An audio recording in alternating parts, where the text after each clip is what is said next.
Listo, perfecto. Entonces vamos a iniciando esta grabación, la sesión de hoy día.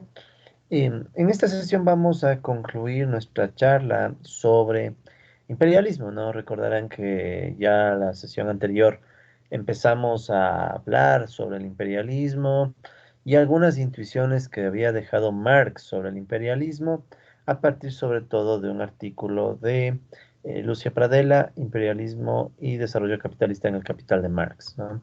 Entonces, solamente para un poco recordar en qué punto quedó la discusión. Nosotros sabemos, bueno, hemos ya mencionado en la última sesión que básicamente el capitalismo es un modo de producción que tiende a la expansión, ¿no? O sea, tiende a la acumulación de capital y la acumulación de capital termina provocando que surja un carácter global del capitalismo, ¿no? O sea, un sistema globalizante en donde a medida que se va expandiendo, se va desenvolviendo en el tiempo, ¿sí? Va generando una serie de tendencias ya globales, ¿no? Y justamente eso nos llevaba a tener la noción de imperialismo, ¿no? Entonces, la noción de imperialismo que nosotros vamos a manejar, ¿sí? Es la noción que creo yo menciona Pradella, que es bastante interesante, me parece, y bien sencilla. O sea, el imperialismo como la forma concreta adquirida por la acumulación capitalista en la escala mundial, ¿no? Entonces, eso nosotros ya lo definimos en la clase pasada, ¿sí? O sea, cuando estamos hablando de la expansión capitalista, a escala global y sobre todo de la acumulación, o sea, esta tendencia del capital a ir creciendo y creciendo a escala planetaria, entonces ahí nos referimos a imperialismo, ¿no? Y el término imperialismo hace referencia a que la lógica de estos capitales en expansión es muy parecida a la lógica de los viejos imperios, ¿no? Pero obviamente con muchas diferencias, eso es evidente, ¿no? Entonces, bueno, decíamos que una de las características de esta expansión capitalista es que se genera una lógica global, un sistema globalizante, ¿sí? Cosa de la cual ya hemos hablado. Igualmente ya hablamos la sesión pasada de cómo de la expansión global se generan procesos de colonialismo que no necesariamente son solo políticos, ¿sí? O sea, los procesos de colonialismo muchas veces terminan implicando más bien una subordinación económica, sobre todo ya en las últimas épocas, ¿no? En la fase más contemporánea, digamos así, del imperialismo, ¿no? Entonces surgen diferentes formas de subordinación y esa subordinación ya tiene también en Marx algunas intuiciones, aunque obviamente no completas ni perfectas, ¿no? Marx dio unas ideas. Yo en este punto sí recomendaría la lectura de otros autores, especialmente de las teorías de la dependencia para el caso latinoamericano. Son súper buenas sus ideas ya respecto a cómo el propio origen colonial, sí, el propio origen colonial ha terminado condicionando muchas de las estructuras económicas de la región, de Latinoamérica. Más allá de que estemos de acuerdo o no, porque algunos tal vez no estén de acuerdo con esa posición, yo en lo personal estoy de acuerdo, pero algunos tal vez no. Pero de todas maneras es interesante ver cómo entre el pensamiento latinoamericano de estas teorías de la dependencia, ¿sí? De las teorías de la dependencia y lo que plantea Marx, hay cierto vínculo, ¿no? Entonces, sea que uno esté de acuerdo, sea que uno quiera criticar, no se puede negar la existencia de estos enfoques, ¿no? Y la necesidad de comprenderlos, ¿no? Sea para la crítica, o sea para estar de acuerdo. Yo en lo personal estoy de acuerdo, de hecho yo me alineo bastante con ellos, con las teorías de la dependencia, pero ya es un tema aparte, ¿no? El caso es que esa es una de las características del imperialismo, ¿no? O sea, además de que se globaliza el capital, también se da estos procesos de subordinación económica de los países, y bueno, Marx tenía ya algunas ideas al respecto, ¿no? ¿Sí? Incluso esta subordinación, ¿sí? Viene con la lógica de, bueno, hay que explotar reservas, recursos naturales, fuerza de trabajo explotable de otros países. O sea, es como quien dice, es una lógica de expansión, siempre buscando aumentar o a escala ampliada la explotación. O sea, buscar mayores espacios, regiones, territorios, pueblos, etcétera, ¿no? Desde los cuales se puede ejercer mayor explotación. Entonces, digamos que esa característica del imperialismo es muy notable, ¿no? Y Marx tiene cosas, dijo cosas, ¿sí? Entonces, eso vale la pena solamente ya como refrescar la memoria, porque obviamente ya lo vimos. Otra característica, entonces hasta el momento tenemos, ¿no? La condición globalizante del capitalismo, ¿sí? el capitalismo como sistema globalizante, el surgimiento del colonialismo, pero un colonialismo más económico, sobre todo en la actualidad. También hablamos del surgimiento del capital financiero, ¿sí? En eso, igual vamos súper rápido porque ya hablamos. Nos dimos una pequeña pausa para hablar un poco del dinero y las estructuras financieras, de las que vamos a hablar probablemente en el siguiente video. Entonces, el tema aquí, ¿cuál es? Que con el imperialismo, la expansión del capital, el poder del crédito que permite la concentración y centralización del capital, todo eso se junta y nos termina llevando a una situación donde las estructuras financieras son cada vez más y más poderosas, ¿no? De hecho, eso le vamos a poner más adelante el nombre de financiarización. Pero para efectos de lo que nosotros queremos, más bien es esto, ¿no? O sea, con el imperialismo emerge y toma fuerza y se consolida el capital financiero, ¿sí? El capital financiero entendido como una mezcla entre capitales productivos, es una forma de decirlo, ¿no? O sea, por llamarle capital productivo, porque en realidad, desde el enfoque marxista, lo que realmente produce es la fuerza de trabajo. Pero digamos que el capital productivo se le asocia al capital que está involucrado en las actividades de producción, que como ustedes, bueno, ya han visto los conceptos de economía política uno, son en esencia esas actividades que permiten crear objetos con valor de uso, ¿no? Entonces, en ese capital productivo podemos incluir a las industrias, los sectores agrícolas, servicios, etcétera. Y este capital productivo empieza a entrelazarse con capitales no productivos, ¿sí? Tanto el capital ficticio, que es básicamente una serie de activos financieros y demás, que no tienen valor real, sino que tienen un valor más de carácter igualmente no ficticio o especulativo. O sea, simple y llanamente son las expectativas de la misma gente las que llevan a asignar, entre comillas, valor a bienes que después dejan de tener valor, ¿sí? El caso de las hipotecas subprime en Estados Unidos es un ejemplo ilustre al respecto, ¿no? En casas que terminaban siendo vendidas a través de hipotecas y la gente al inicio parecía que tenía recursos para pagar las hipotecas y por tanto las casas empezaron a hacer un negocio que se vendía a buen precio. Incluso se vendían las hipotecas, ¿no? Los bancos de inversión, los bancos que se encargaban de vender esos papeles que dependían de hipotecas subprime. Obviamente que el negocio duró hasta cuando la gente ya no podía seguir pagando sus hipotecas y toda esa inflación, toda esa burbuja especulativa que surgió alrededor de los precios de todo este negocio inmobiliario terminó reventando, ¿no? Entonces, bueno, ahí hay una buena dosis de capital ficticio. Pero bueno, para nuestros fines entonces surge el capital financiero como ese entrelazamiento de capital productivo y el capital no productivo, gracias a las estructuras financieras, o sea, las estructuras que nacen del manejo del dinero. Entonces, con las estructuras que nacen del manejo del dinero, ¿sí? Estas estructuras que nacen del manejo del dinero, más toda esa interacción de producción, no producción, capital comercial, finanzas, etcétera, termina llevando al surgimiento de un capital financiero a escala global. Entonces, digamos que esa es la característica del imperialismo, o sea, nacen estos grandes capitales, pero de escala global, en donde obviamente ya no se distingue muy claramente cuándo empieza o termina la producción y cuándo empieza o termina otras actividades, ¿sí? Entonces, de eso también ya hablamos un poco y sobre eso hay muchas más cosas que decir, ¿no? Finalmente, con respecto a otra característica del imperialismo, viene también la condición de que las propias contradicciones y problemáticas capitalistas se expanden, ¿no? O sea, por ejemplo, ¿no? La propia lucha entre el trabajo asalariado y el capital, la pugna distributiva, ¿no? Los trabajadores pugnando por un salario, los capitalistas pugnando por una ganancia, eso se mantiene y se amplía a escala global, ¿sí? O sea, a escala global se da la pugna con el trabajo asalariado. Igualmente, la tecnificación empieza a generar conflictos por el aumento de la composición orgánica del capital, cosa que hemos de ver ya más adelante con modelos incluso. Pero, por ejemplo, ¿no? Aquí podríamos incluso incluir, analizar un poquito, si bien no es marxista como tal, pero se podría pensar en las tesis, por ejemplo, de algunos estructuralistas, sobre todo de Previch, Raúl Previch. Entonces, él planteaba, por ejemplo, la tesis de que los países centrales, los centros capitalistas, básicamente son los que aprovechan el avance del progreso técnico y no dejan que ese progreso técnico llegue a las periferias, ¿sí? Sino que ellos logran mantener y concentrar el progreso técnico. O sea, no es solo acumular capital y concentrar capital, sino concentrar progreso técnico. Entonces eso se podría combinar mucho con las discusiones más marxistas sobre la composición orgánica del capital y la tecnificación, tal vez, ¿no? Pero bueno, el punto es, en definitiva, que a medida que el capitalismo se expande, también expande sus contradicciones, sus problemas, sus tendencias a las crisis y sus, entre comillas, leyes, entre comillas, porque estas leyes deben tomarse muy de forma muy amable, ¿no? Porque no es que sean leyes científicas demostradas.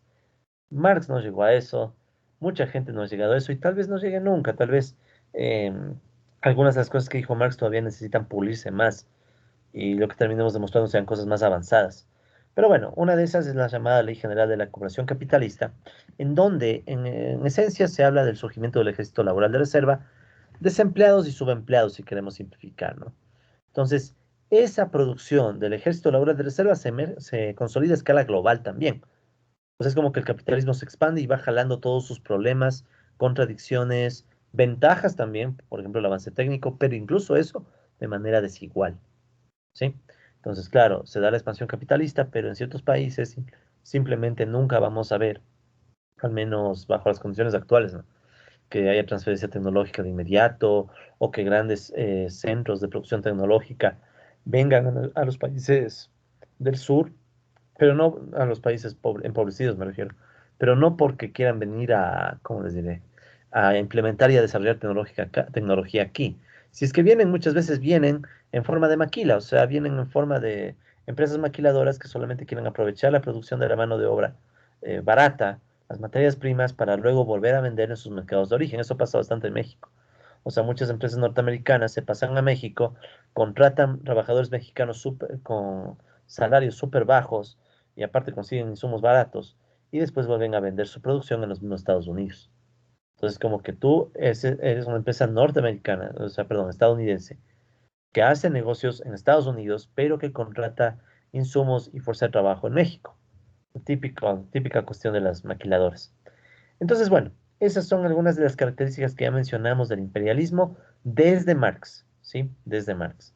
Y obviamente esas características que hemos mencionado deben combinarse con otras características del imperialismo que las han mencionado autores como Lenin, como Vladimir Ilich Lenin, que tiene un texto que se llama El imperialismo, fase superior del capitalismo, ¿sí? Que no lo vamos a leer, no hace falta leerlo por ahora.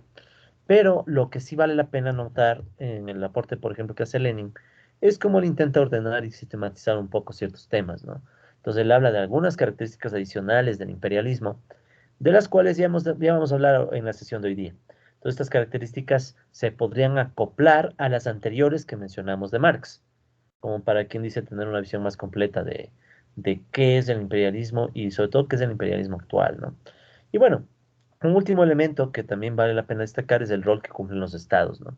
Los estados, desde el enfoque marxista, son más bien instrumentos o son espacios que permiten y facilitan la acumulación de capital, ¿sí? Aquí digamos que el marxismo se desvía de otros enfoques que a veces son bien peculiares, ¿no? A veces la gente cree que Marx, por ejemplo, era pro estatista, o sea, pro gran Estado y cosas así, cuando en Marx realmente, cuando uno lee, no se logra ver algo así, más bien Marx es un poco más de la idea de construir otro tipo de sociedad, ¿no? Ya en el utópico. Y de hecho, en lo concreto, Marx se ocupó más de entender el capital que de otra cosa. Pero de todas maneras, eso se le suele achacar a Marx, ¿no? O sea, que el Estado muy grande, que el socialismo y no sé qué cosas, cuando en realidad, para el marxismo, el Estado se vuelve un espacio de disputa de las clases sociales, pero que usualmente es dominado, es cooptado por las clases capitalistas, las burguesías, ¿no? Los grupos de poder más grandes. Sí, sobre todo las grandes burguesías, ¿no? Que incluso se acostumbran a tener en los gobiernos, en los estados, a sus amigos, a sus familiares, a sus hijos, hijas, o incluso ellos mismos. Los mismos burgueses llegan a estar en el gobierno. Más bien, la pregunta que uno puede hacerse es, ¿de cuándo acá en puestos ya altos de los de los gobiernos, por ejemplo, realmente sectores populares ocupan espacios? O sea, realmente sectores populares. Y resulta que no, resulta que tú empiezas a analizar ya en lo concreto, ¿no? Cómo se conforman los estados de los países, por ejemplo, en el Ecuador o en Colombia, Perú, lo que quieran. Y empiezan a ver que muchos de los que pertenecen al Estado, sea que se hagan llamar de izquierda o de derecha, muchos terminan perteneciendo a estos grupos de poder, a las burguesías, a las burguesías. Incluso hay burguesías de izquierda, o sea, es una cuestión en donde el Estado más bien ayuda a acumular capital, ¿sí?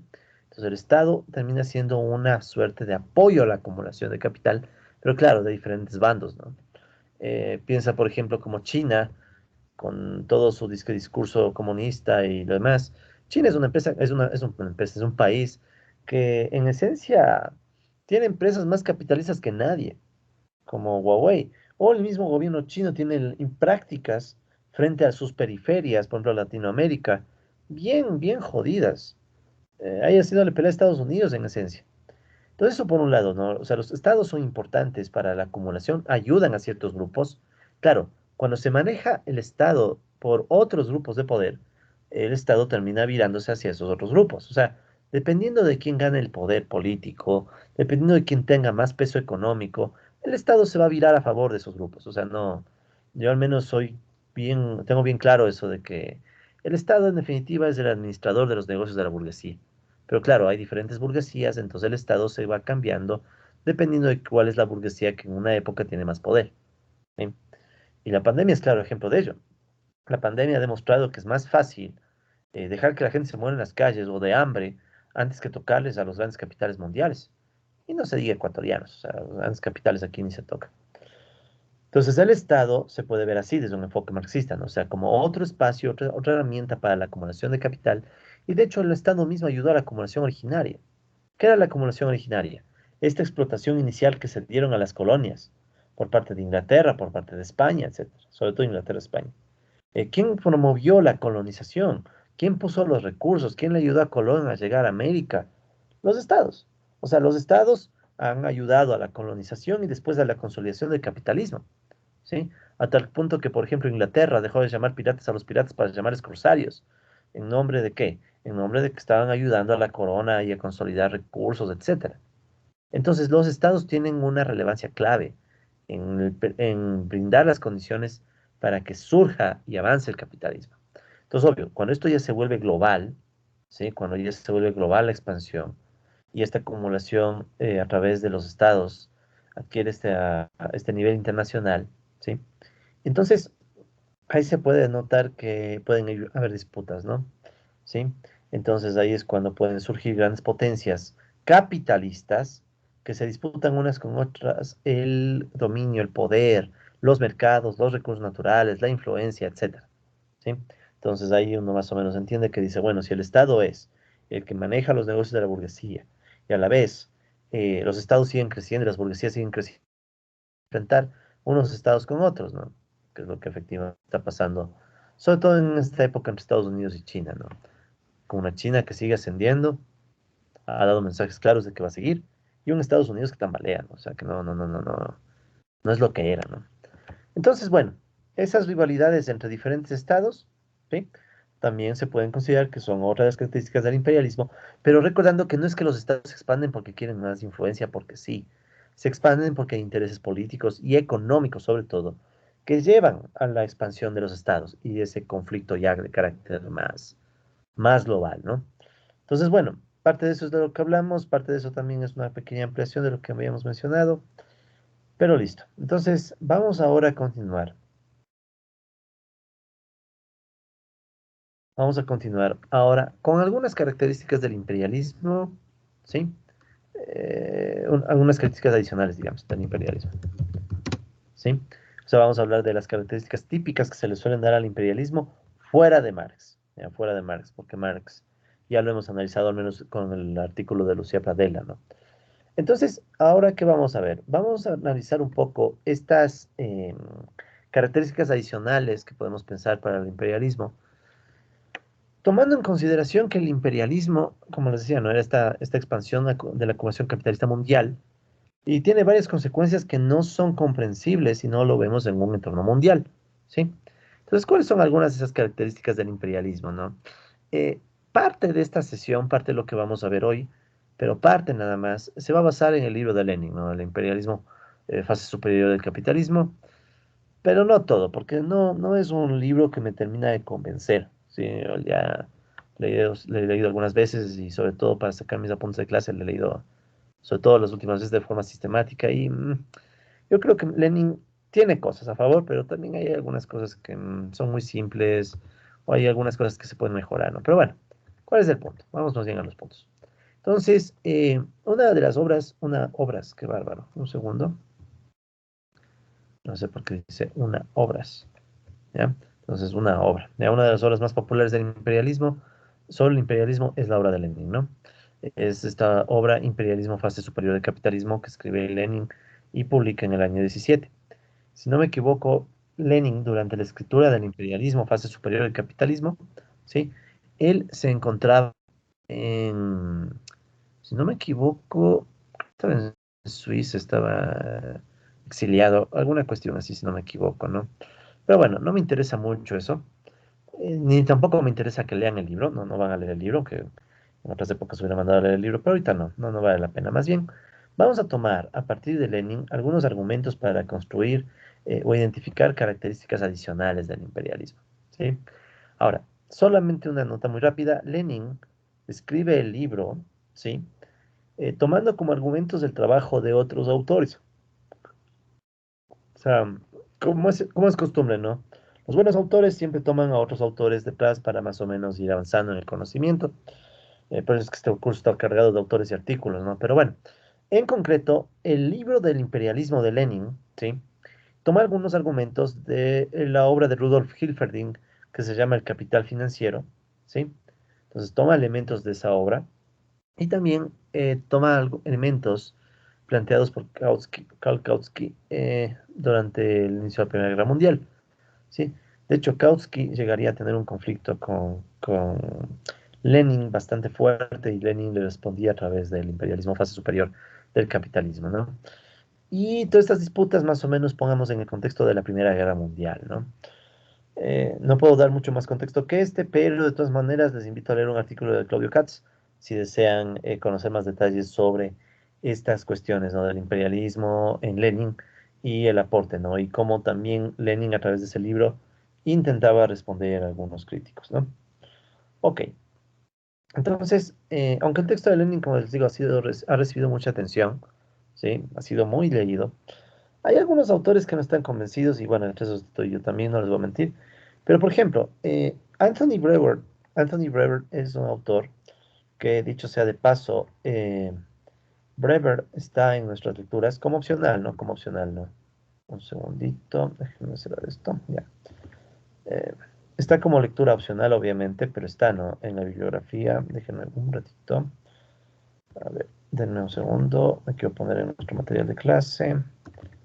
Entonces, Brewer es un autor que, bueno, verán, cada vez que menciono autores, ustedes tranquilos, no tienen que saberse los autores, ¿no? Aparte van a tener las láminas. Yo les menciono más bien en el plano de que se enteren cosas, ¿no? Entonces, por ejemplo, Brewer tiene un libro, sí, que creo que sí les mostré la clase pasada y si no les muestro ahorita, que es sobre teorías del imperialismo, teorías marxistas del imperialismo, ¿no?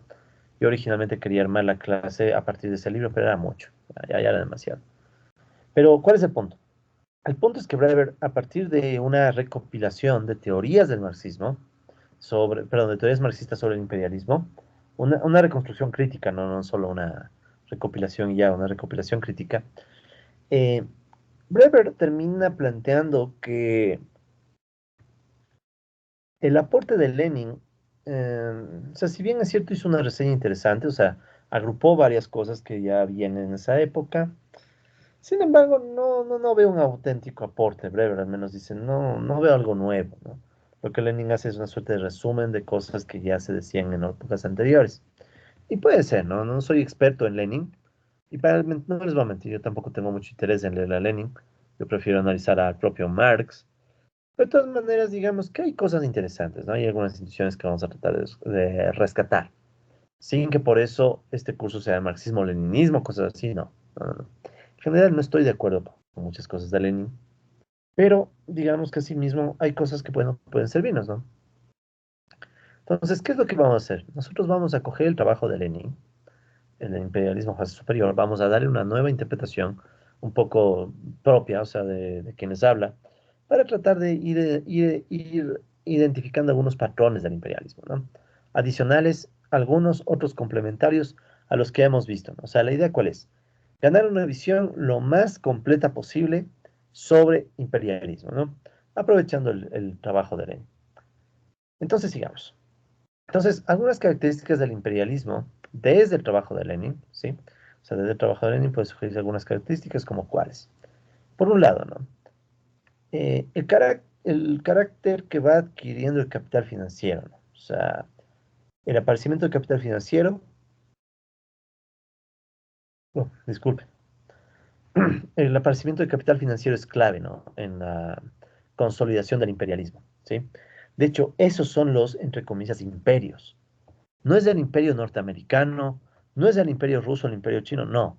Son los capitales financieros que van creciendo y van siendo apoyados por los países, los verdaderos imperios, si quisiéramos verlo así, ¿no? Porque obviamente los países, los estados ayudan bastante a la consolidación de estos capitales financieros y a escala global, ¿no? Pues bueno, esto ya hemos hablado, el tema del capital financiero y el capital ficticio. El tema es que dicho capital financiero adquiere cierta autonomía e influencia global, aunque no absoluta, ¿no? No absoluta porque pese a que los capitales financieros crecen tanto, sí hay otros grupos que disputan poder, ¿no? Hay otros grupos que disputan poder, hay otros grupos que incluso no solo que disputan y pelean poder, sino que junto con los capitalistas financieros pueden terminar marcando la agenda a la que va el mundo, retrasar o adelantar procesos tecnológicos. Tema del clima, por ejemplo. Ya desde hace décadas se hablaba de un problema, de una crisis climática. Sin embargo, estos grandes capitales que actúan casi como imperios, bueno, han tenido el poder como para dejar de lado esa discusión, ¿no? Y empezar a proclamarse más bien, es gracioso porque incluso algunos se empiezan a proclamar como empresas verdes y dejan de lado estos problemas globales que puede generar la propia expansión capitalista, ¿no? Como el problema de la crisis ambiental. Pero bueno, entonces es un tema, ¿no? El capital financiero y cómo su expansión lleva a que surjan grandes poderes que incluso se van por encima de los pequeños estados, de los pequeños países, ¿no? ¿Qué más? Una cosa que destacaba Lenin, y bueno, nosotros también vamos a destacar, es la exportación de capitales, ¿ya? O sea, a medida que se va ampliando el capitalismo, y recuerden, ¿no? El capitalismo con su ampliación puede estar buscando formas de relocalizar y ampliar las fronteras de explotación, tanto de los seres humanos, o sea, de la fuerza de trabajo, como de la naturaleza. Entonces, ¿qué es lo que podemos decir? Que los capitales se mueven y se exportan de unos países a otros tratando de encontrar varios provechos como este, ¿no? O sea, el aprovechar la fuerza de trabajo barata o la excesiva cantidad de recursos naturales de un país, ¿sí? Entonces, eso puede llevarnos, ajá, sobre todo a que se consolidan dos procesos que no los había discutido Marx, obviamente, y de hecho no los había discutido Lenin tampoco, ¿no? Entonces aquí pueden surgir en las periferias del mundo ciertos procesos como por decirles la sobreexplotación laboral, ¿sí? Y otros procesos como el extractivismo, ya por ponerles nombres. Entonces la sobreexplotación laboral, ¿a qué hace referencia? La sobreexplotación laboral, sí creo que ya lo mencionamos, pero, perdón, pero de todas maneras vamos a recordarlo, ¿no? Cuando hablamos de sobreexplotación laboral, estamos hablando de un salario por debajo de lo que podríamos considerar un salario adecuado. ¿Qué era un salario adecuado? Un salario que cubra la subsistencia del individuo, la subsistencia de la familia, la cuestión de la capacitación y varias condiciones histórico-morales, ¿no? Entonces, si el salario que se le paga al trabajador es menor a este salario adecuado que, repito, ¿no? Cubre la subsistencia del individuo, la subsistencia familiar, también cubre, como era esto, capacitación y también condiciones histórico-morales, ¿sí? Ok, entonces si el salario no cubre todas esas cosas, decimos que hay un salario por debajo del valor de la fuerza de trabajo, es decir, hay sobreexplotación. Entonces es una alternativa, ¿no? Del por qué los capitales se mueven. Los capitales se exportan para aprovechar esa mano de obra barata. Repito el ejemplo de México, que es clarísimo, ¿no? O sea, en México las maquiladoras se mueven precisamente buscando aprovechar aprovechar este hecho, ¿no? De una fuerza de trabajo barata. Y bueno, también es obvio que tenemos capitales que se mueven para aprovechar la explotación de la naturaleza, ¿no? Eso es innegable. Tenemos, por ejemplo, las grandes empresas canadienses, por decirles, o chinas, apareciendo en países como el Ecuador, tratando de explotar la minería, ¿no? Sobre la minería, ahí hay otra discusión, ya, porque uno podría decir, pero bueno, es que es necesaria la minería y demás. Yo personalmente estoy en contra de toda forma de minería porque ya cuando uno hace los números, resulta ser que no alcanza. Resulta ser que la cantidad de recursos que, por ejemplo, podría obtener el Estado ecuatoriano con la minería es muy bajo, ¿no? Y eso pasa en varios lados del mundo. Entonces, pero bueno, el punto es la exportación de capitales, ¿no? Entonces, los países centrales mandan capitales a la periferia para aprovechar estas explotaciones de mano de obra barata, de materia prima barata, ¿sí? Y eso puede, en cambio, generar el surgimiento o la exacerbación de problemas como el extractivismo, ¿ya? ¿Qué es el extractivismo? El extractivismo es un concepto más complejo porque no tiene una definición clara, ¿no? Entonces, pero de todas maneras hay gente como Eduardo Budinas y bueno, el propio Alberto Acosta y otros, ¿no? Budinas, Acosta y otros, que han tratado de dar una definición más o menos. Por ejemplo, Budinas plantea que el extractivismo puede entenderse como la extracción masiva de recursos naturales casi sin procesar y destinados exclusivamente al mercado internacional, más o menos, sí, más o menos. Entonces, más allá de que, bueno, la definición no esté muy pulida, esa intuición es real. O sea, los grandes capitales del mundo se exportan, vienen a las regiones de Latinoamérica o África. África es un caso ya de miedo, ¿no? Y se extraen recursos. Se extraen recursos y se explota más todavía a la fuerza de trabajo y la naturaleza, ¿no? Entonces, esa es el segundo patrón que podemos incluir en esta discusión. Entonces, el primero, recuerden que era el aparecimiento de capital financiero. El segundo tiene que ver con la exportación de capitales. El tercero es la mundialización de los procesos de concentración, centralización del propio capital, que esto ya hemos un poco hablado, ¿no? Que llevan al surgimiento de oligopolios transnacionales. Ya, entonces subrayemos esto, ¿no? Oligopolios transnacionales, con poder global, ¿no? Con poder global, no solo económico, también político, cultural, ideológico, etcétera. ¿Sí? Entonces, por ejemplo, en esta lámina, ustedes pueden ver, más o menos, ¿no? Porque es solo referencial. Ustedes pueden ver a grandes marcas de alimentos, por ejemplo, como la Nestlé, la PepsiCo, Nestlé, PepsiCo, la Coca-Cola, Unilever, Kellogg's, bueno, y varias más, ¿no? Esas son, digamos, las más conocidas para nosotros. O sea, pero eso, o sea, son conocidas para nosotros. Marcas que no son de Latinoamérica, no son de África, es obvio que no son de África, pero son marcas que vienen de los países centrales del capitalismo, que hoy por hoy dominan prácticamente el mercado de alimentos, ¿sí? Al menos el de alimentos procesados, ¿no? Entonces vean cómo Nestlé controla todas estas marcas y así van viendo cómo Pepsi controla todas estas otras marcas, Coca-Cola igual y así. Entonces, ¿qué sucede? Que una tercera característica del imperialismo, ya en términos más desde Lenin, es esta tendencia a a la centralización y concentración del capital a escala global, ¿no? Entonces aquí solo quiero mencionar algo, ¿no? Entonces, ahora estamos aquí, ya, sí. Entonces, con el surgimiento del global de oligopolios y monopolios. O sea, también pueden surgir monopolios, ¿ya? ¿Cómo sé que también pueden surgir monopolios? Bueno, pueden surgir monopolios en esencia porque imaginen que en la competencia capitalista de vez en cuando sí puede llegar a pasar, aunque es un caso más ideal, ¿no? De referencia más teórica, que una sola empresa domine el mercado, pero puede llegar a pasar, ¿no? O sea, no era monopolio, pero casi la Standard Oil Company, si no me equivoco. La petrolera, una de las grandes petroleras que se volvieron todo un conglomerado brutal, que tuvieron que incluso en Estados Unidos mismo pedir la descomposición y la disolución para que se divida. Entonces, es como esa tendencia del capitalismo a generar que poquísimas marcas dominen el mundo, ¿sí? Y eso ya a escala global implica, por ejemplo, que cuando tú consumes un producto, whatever.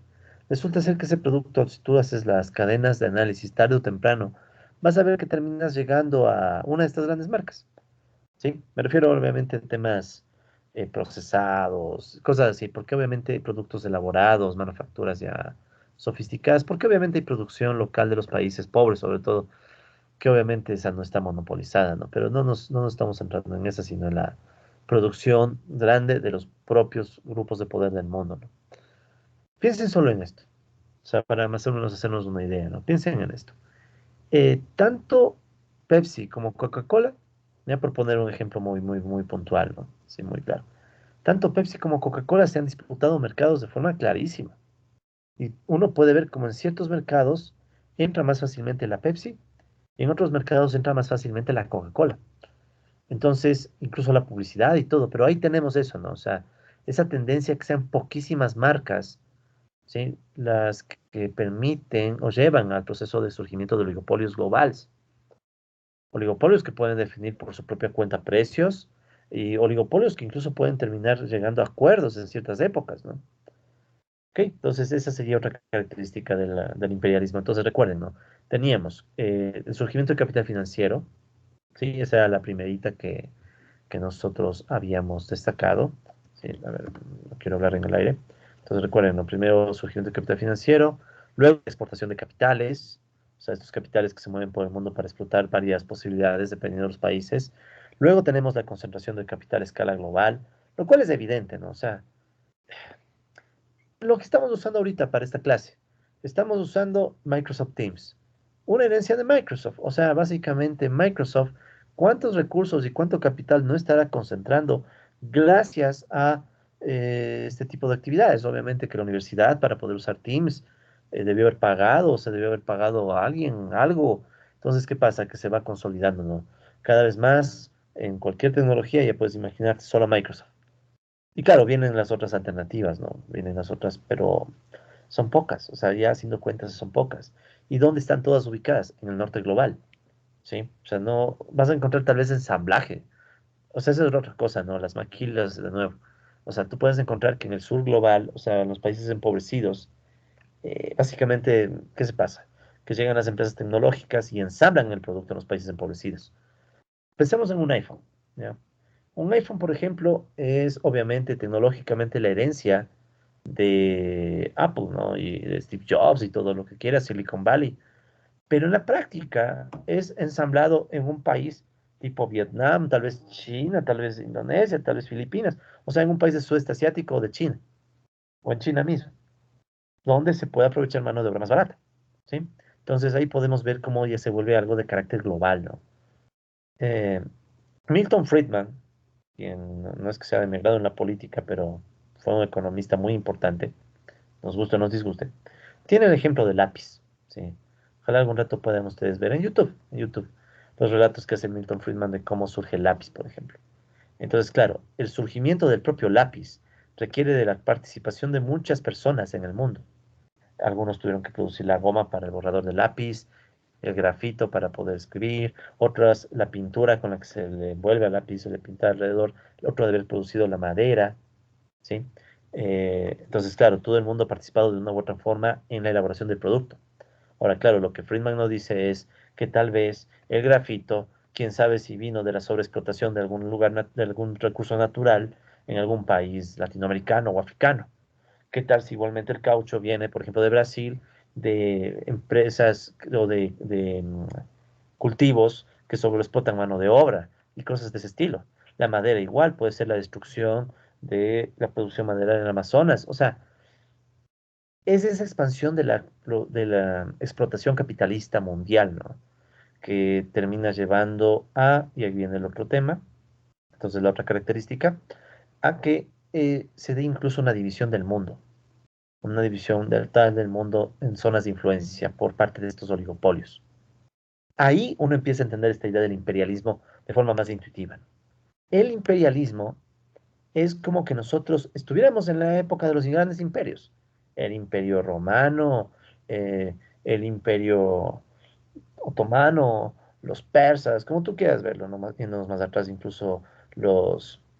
eh, incluso podríamos irnos a estas lógicas de imperios no tan antiguos, sino ya más actuales, como los intentos de Alemania en la expansión de la Primera y sobre todo de la Segunda Guerra Mundial, y cosas así, ¿no?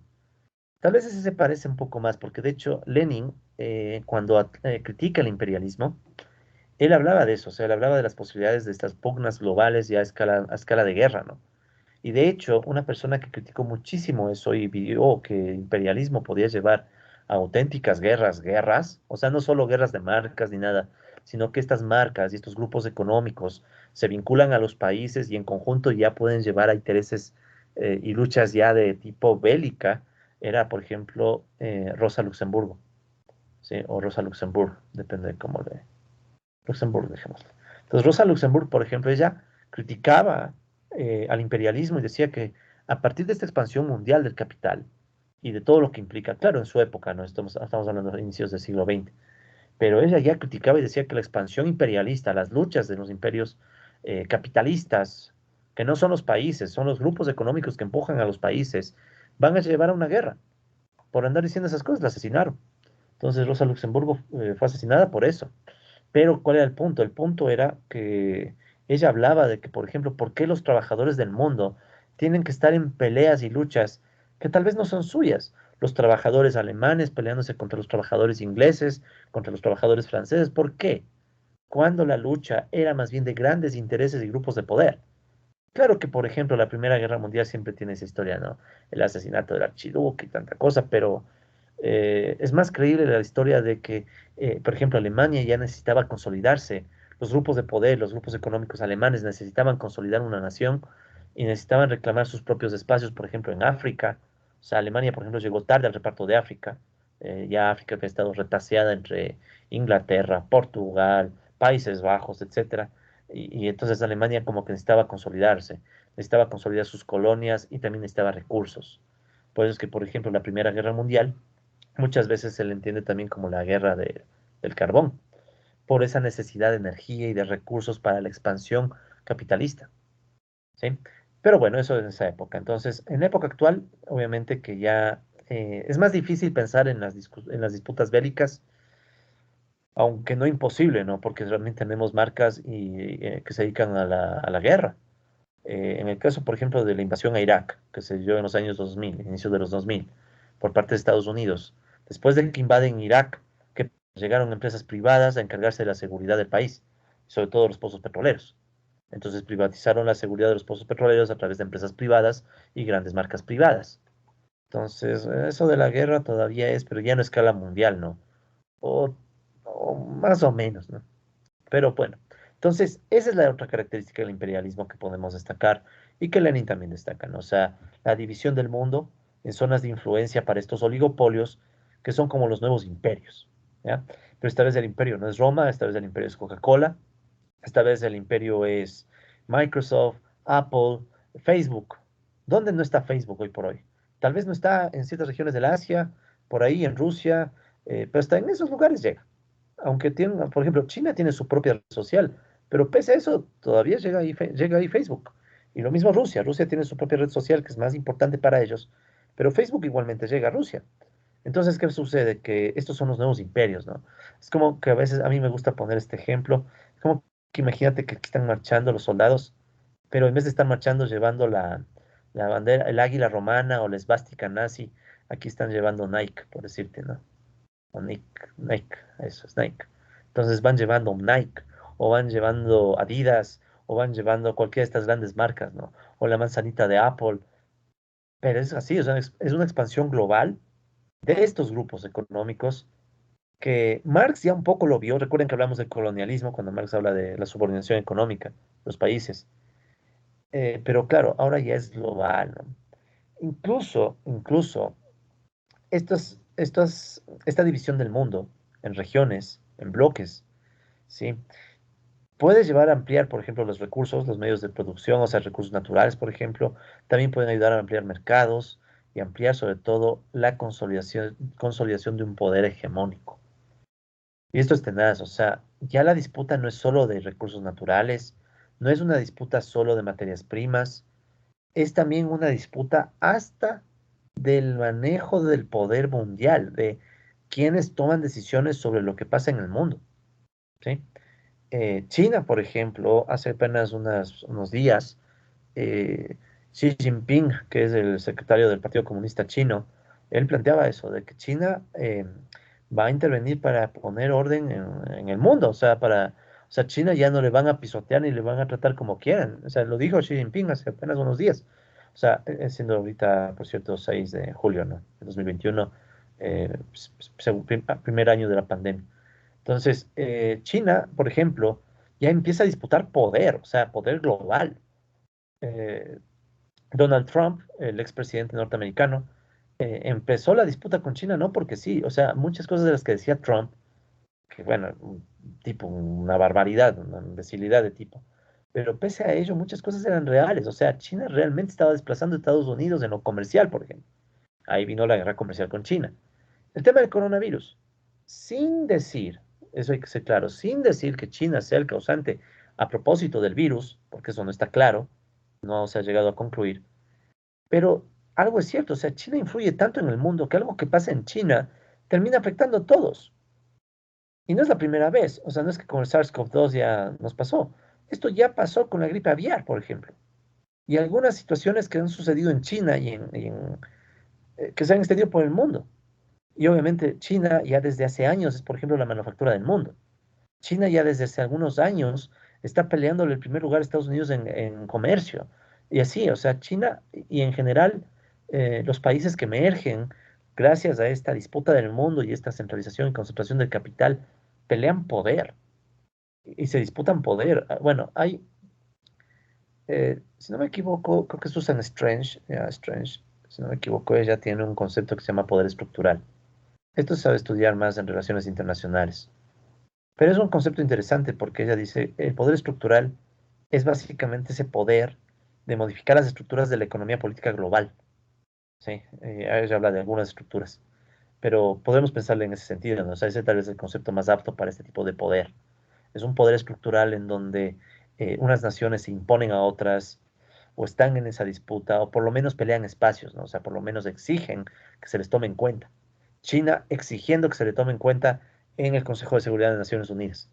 O sea, no es como en sus épocas cuando Estados Unidos hacía lo que le daba la gana, ya no puede en ciertas regiones. Un ejemplo hostil, durísimo de esto, Siria. Bueno, más o menos, ¿no? Un poquito más acá, tal vez. Medio Oriente, Siria. Siria, hasta no hace mucho, porque ya por suerte ya bajaron las hostilidades, pero hasta hace unos años Siria fue la réplica de una guerra mundial en miniatura. Si ustedes ven un poco, de hecho hay bueno, ya les voy a recomendar un texto de esto, pero en Siria, por ejemplo, se dieron una confrontación donde estuvo todo bando posible. Claro, no era frontal, no era frontal, pero por ejemplo, estaba el gobierno de Bashar al-Assad, apoyado por Rusia, por ejemplo, ¿sí? Estaba el gobierno de Bashar al-Assad, bueno, está todavía, se quedó en el poder. Estaban los rebeldes, que muchos fueron promovidos por Estados Unidos, que incluso les daba armas. Había gente de Irán, o sea, gente iraní, que obviamente tiene sus conflictos con Estados Unidos.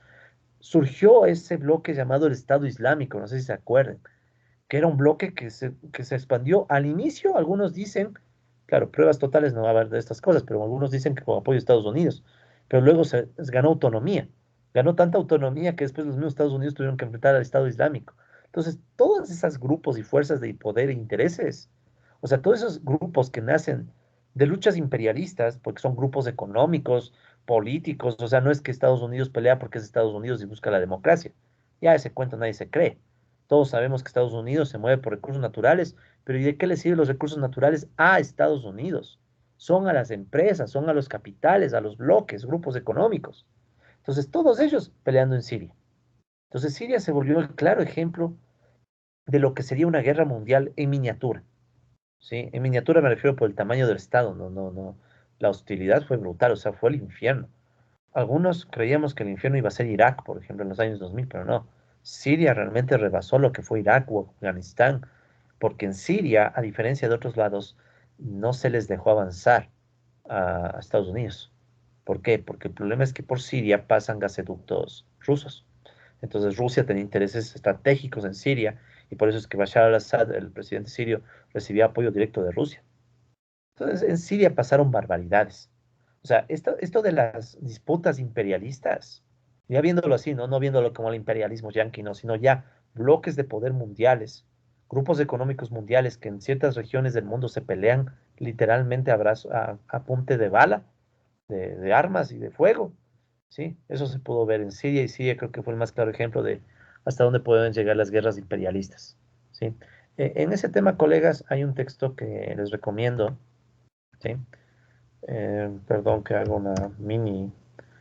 Ya les voy a incluir también, este es opcional nomás, porque muchas de las cosas de las láminas, de hecho, vienen de este texto.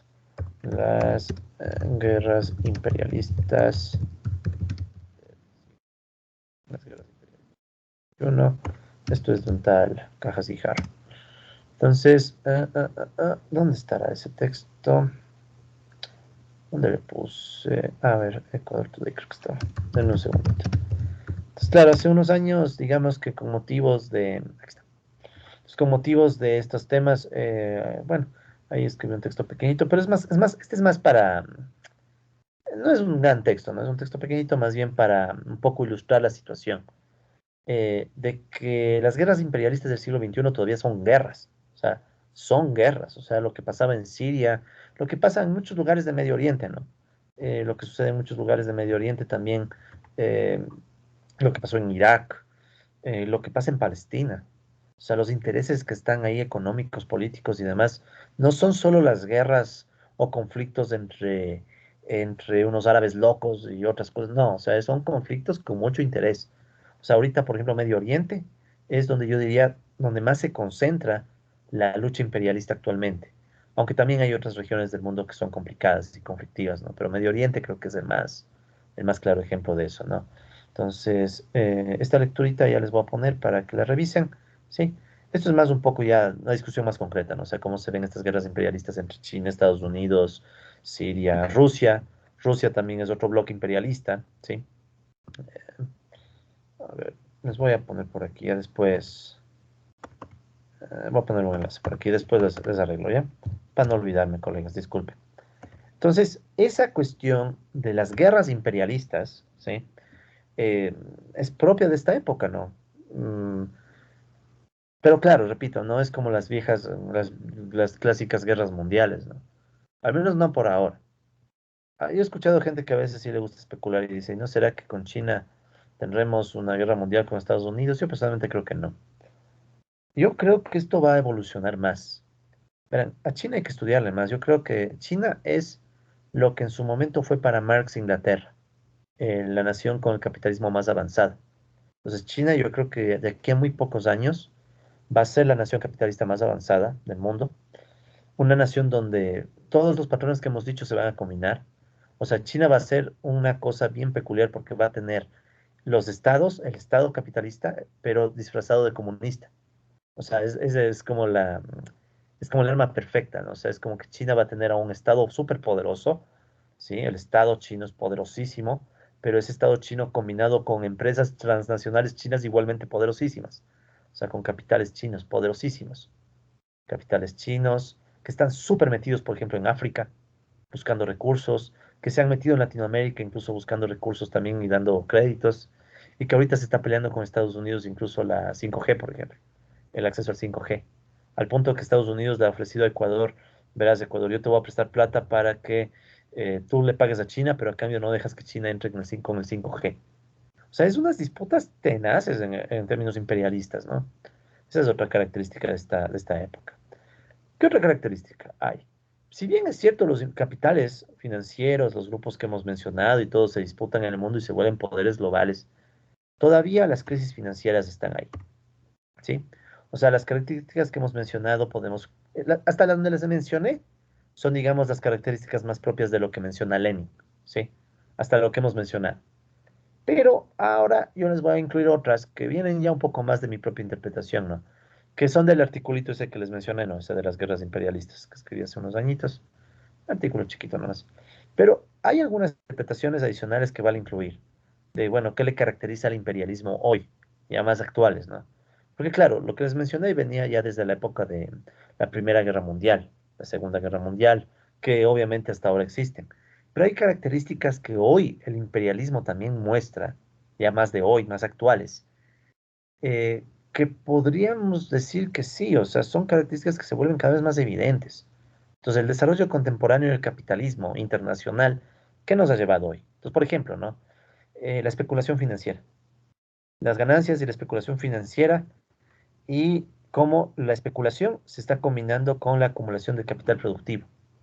¿Sí? O sea, digamos que con el tiempo, el capitalismo ha evolucionado tanto que un mismo grupo económico financiero puede tener manejo o inversiones o impactos en temas bien especulativos como las hipotecas subprime. Recordarán eso de las hipotecas. Algo, ya les pedí en su momento, por favor, colegas, que vean eh, ese documental, ¿no? Inside Job, ¿no? De cómo se dio la crisis financiera del 2009, ¿no? Tenaz ese documental. Y es más, si le ponen a pensar, ¿no? Es una maraña tan grande en donde una cuestión súper financiera, o súper especulativa, más que súper especulativa, te termina complicando y golpeando la economía real, o sea, la producción. O sea, se vuelve una maraña tan complicada, pero tan compleja, ¿sí? Que bueno, Marx un poco ya lo veía venir. O sea, Marx ya lo veía venir. De hecho, Marx en el tomo 3 del Capital cita a un banquero, de hecho, James William Hilbert, pero también pensador, ¿no? Entonces, este Hilbert plantea algo que Marx lo recoge porque es muy buena idea. Dice, tomen en cuenta esto, ¿no? Todo lo que facilita el negocio, la facilita la especulación. Los dos en muchos casos están tan interrelacionados que es difícil decir dónde termina el negocio y empieza la especulación. Por negocio se refiere al negocio productivo, ¿no? O sea, esta es otra característica que ya creo que es innegable. Las vacunas del coronavirus. Cuando las empresas, las grandes farmacéuticas recién empezaron a anunciar las vacunas, los precios de las acciones en Wall Street de estas empresas empezaron a crecer tanto, o sea, que sí creo que hablamos de eso en alguna clase, recordarán, una de las empresas productoras de vacunas, como la de Johnson y Johnson, sí, con la vacuna Janssen, que es de una sola dosis, se empezó a ubicar entre las de mayor capitalización financiera en el mundo. Obviamente que en los puestos bajos, o sea, o sea, en el top estaba en los últimos lugares, pero ya entraba al top. O sea, un poco más y que yo quería pelearle puestos a las grandes que son las tecnológicas. Pero eso, por ejemplo, la especulación financiera hoy, yo me atrevo a decir, colegas, esto es ya un poco arriesgado, ¿no? Habría que sacar datos, leer más, y para qué les voy a mentir, no soy, o sea, me encanta el tema de la crisis financiera, pero aún me falta mucho para ser un experto. Pero, por ejemplo, ¿no? Lo que está pasando en el coronavirus y cómo ciertas empresas tecnológicas están creciendo demasiado en ganancias, cómo está creciendo Amazon, cómo están creciendo Facebook, Google y demás, pueden tener un componente especulativo bien fuerte. O sea, puede ser que estemos a punto de vivir una nueva burbuja financiera causada o exacerbada por el coronavirus. O sea, el coronavirus hizo que todos dependamos de la tecnología. Eso hace que de cierta manera todos creamos que existe negocio permanente y empiezan a subir las acciones. Pero llegará un punto en que esto revienta y ¡boom! Se va al suelo. Puede ser, ¿no? Puede ser que igualmente no reviente y siga creciendo, pero esta es una etapa de transición. O sea, en algún punto algo va a cambiar. Para bien o para mal, algo va a cambiar con las vacunas, con la nueva normalidad que nos espera, que no va a ser, o sea, no va a ser como era antes. O sea, lo que nos espera luego de esto es un híbrido, ¿verdad? Incluso, eh, vamos a hablar de esto en los siguientes puntos, pero incluso las formas en las que se da la dominación a los países pobres, a las regiones más débiles del mundo, más empobrecidas, van a hacer provecho de estas estructuras tecnológicas que están aquí y que tal vez muchas han llegado para quedarse. O sea, después de la inversión que haya significado llegar a tener Teams para clases, por ejemplo, después de todo el esfuerzo, toda la inversión, no aquí en el Ecuador, piensen en el mundo, ¿no? Todo el negocio que es para Microsoft, ¿crees que después va a soltarlo de golpe? O sea, probablemente estamos a las puertas de un mundo distinto. Y eso mismo es lo que permite la especulación. Que los precios suban porque no se sabe, tal vez esto va a subir y a subir y a subir. Pero bueno, hay ejemplos más fáciles y más torpes, ¿no? El Dogecoin, el perro Doge, tal vez han oído hablar del perro Doge, que resulta ser que llega a tener su propia moneda, ¿sí? O sea, por ejemplo, sí, vamos borrando esto. He de poner aquí, aunque sea una laminita del perro Doge, pero han oído hablar del meme, ¿no? O sea, Doge, Dogecoins, Doge, perdón, le puse una T de más, Dogecoin. Entonces imaginen la Dogecoin, por ejemplo. La Dogecoin es una criptomoneda que, como típico producto especulativo, nadie sabe muy bien para qué sirve. Intentan tratando de hacer transacciones con Dogecoin, pero no funciona. Entonces, ¿qué pasa? Básicamente el Dogecoin se volvió, por ejemplo, otro activo especulativo. Déjenme ver si está aquí el precio. Pero es tan especulativo, o sea, este ya es groseramente especulativo, que los precios del Dogecoin de repente empiezan a subir y a bajar según los anuncios que hace en Twitter Elon Musk, el dueño de Tesla. Entonces, a ratos sube, a ratos baja, pero obviamente significa recursos, ¿no? Imagínense, el creador de Dogecoin, hasta donde yo conozco, creó la moneda por broma, o sea, era una broma, pero la moneda originalmente creada por broma, que después el tipo creo que vendió así de forma, o sea, súper barata, alguna vaina así creo que es, termina volviéndose un elemento de especulación, en donde los precios del Doge empiezan a subir y a bajar, peor que si estuvieras cotizando con qué, precio del petróleo o alguna cosa. Pero es una barbaridad porque empiezan a subir y a bajar, así literal, o sea, acorde a los anuncios que hace Elon Musk. Entonces, si Elon Musk un día pone un tweet de lo que sea, resulta ser que el precio de la Doge empieza a moverse, empieza a subir o a caer. Típicamente a caer, por ejemplo, cuando hace anuncios negativos sobre, bueno, no sobre la Doge directamente, pero de hecho déjenme ver si aquí tenemos alguno de esos tweets de Elon Musk. Entonces, vean hasta los memes, ¿no? O sea, hasta ese punto llegan. Déjenme ver este, por ejemplo. Miren, este debe ser. ah, Porque hay algunos, ¿no?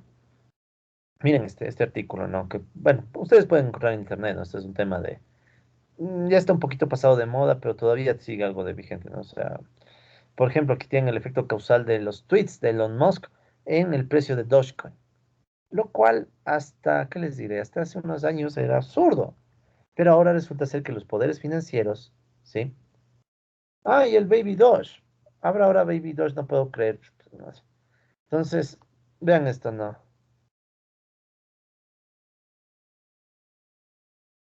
Ah, miren qué fácil, ¿no? Elon Musk pone Tesla stock price is too high. AMO, será una sigla de esas actuales que no sé qué significan, pero bueno, ya estoy viejo. El caso es que, miren esto, ¿no? O sea, esto es la especulación financiera. Este no es el Doge, ¿no? Este deben ser los precios de Tesla. Pero miren esto, o sea, un tweet de Elon Musk. Miren cómo baja el precio de Tesla, o sea, de las acciones de Tesla. O sea, pura especulación financiera. Claro, los que tenían acciones de Tesla se fueron al diablo. Los que esperaban comprar acciones de Tesla, chuta, llega a este punto, compras, porque es obvio que te recuperas, porque es solo un tweet. Entonces, ese tipo de cosas hoy se han naturalizado, o sea, hoy es común, ¿sí? Porque quiero la gráfica del Doge. Vean este Doge. Esto es más especulación que, o sea, no era nada, o sea, miren que no era nada. Y de repente empieza a subir y a fluctuar de una forma espantosa. Y ahora me dicen del Baby Doge, ay, Dios mío. Dios, qué tiempos vivimos, ¿no? Aquí está, Tweeting about Dogecoin. Ya está el 28. Entonces, miren cómo, claro, o sea, más o menos imagino yo que para esto sirve series temporales. Ya, ahorita que estamos en clase no de series temporales. Ustedes como modelo de series temporales pueden tratar de construir una predicción de la serie. Pues claro, tú construyes la predicción de la serie en función de la información anterior. Pero si llega un tweet de Elon Musk, y Elon Musk dice cualquier cosa, boom, sube este precio, se acabó tu pobre modelo. Entonces, eso es pura especulación financiera, pero así purita, o sea, no hay más. ¿Qué actividad productiva es un tweet? O sea, tweet tiene algo que ver con producción, obviamente no. Entonces, esa es una característica del imperialismo, y eso es a veces una característica actual que no se destaca mucho, que este es el resultado de la expansión del capitalismo a escala global. El capitalismo empieza a acumular, acumular, acumular, acumular, que cualquier forma de acumulación ya empieza a funcionar. ¿Qué es el MO? Ah, let's move on. Ah, gracias. No sabía qué significaba eso. Ya estoy envejeciendo, colegas. Por eso es que me gusta que las clases sean presenciales porque converso más con ustedes y me entero de cosas que no sé, ¿no? No sentirme tan viejo. Este artículo está bueno. Ya voy a ver si saco algunas cosas de aquí para poner en nuestras láminas para el tema de financiarización. Está bueno ese. Pero bueno, entonces esa es otra cuestión. O sea, tenemos la especulación financiera como, como otra característica ya actual del imperialismo, ¿no? Reitero, ¿no? Entendiendo el imperialismo como la expansión global de la acumulación de capital, ¿no? Y obviamente, con la especulación financiera, esto lo hemos de ver más adelante, ¿no? Ya cuando estemos en las teorías de la crisis. Incluso vamos a ver un par de modelitos de crisis financieras, que son los resultados evidentes de esto. O sea, si mucha gente empieza a encadenar sus inversiones, en este tipo de activos que pueden cambiar de la noche a la mañana. Les va a pasar lo que pasó en su momento con las hipotecas subprime, o hasta peor. Y claro, o sea, es de esperar que eso pueda pasar algún día. Y como les digo, el tema de las vacunas, del virus, las empresas tecnológicas que están demasiado rentables, todo eso, más estas distorsiones ya exageradas, o sea, esto ya es una exageración.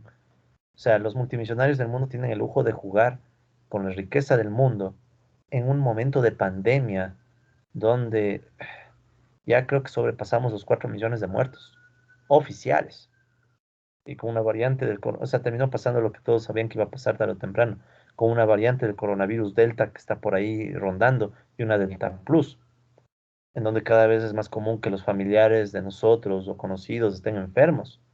Y mientras eso pasa en el mundo empobrecido, ya tenemos estos juegos especulativos. Entonces, tenaz, colegas, esto del, vean, o sea, cualquier pobre que haya hecho el modelo de series temporales para predecir esto, le dieron una patada bien puesta, ¿no? Imagina tu pobre modelo que predice y ve cómo se va.